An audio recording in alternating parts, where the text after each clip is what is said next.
بەڕێزان دیارە ئێمە ئەمڕۆ 61 ڕێکخراوی کۆمەڵی مەدەنی و زیاتر لە 250 چالەکەوان و کەسایەتی لە شاری سلێمانی یاداشتێکی تێر و تەسەلمان لەسەر سێکتەری تەندروستی گەیاندە ئەنجومەنی پارێزگا و لیژنەی تەندروستی لە ئەنجومەنی پارێزگای سلێمانی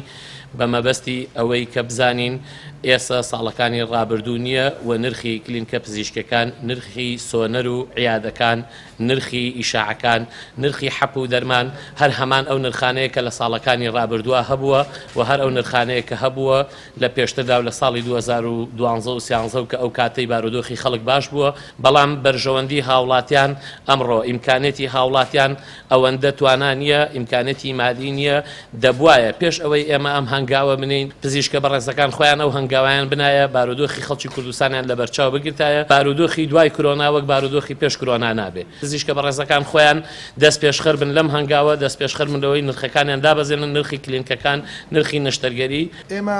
لە ساڵی 2015 لەسەر ئەم بابەتە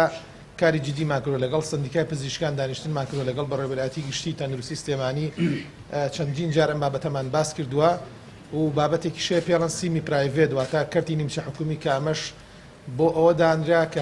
هاوکاری خەڵکی کەم دەرامەت و مامناوان بکە بۆ کاتی کە تووشی نەشتەرگەری یان پێویستی پزیشکیە بێ لە نەخۆشخانە گشتیەکان.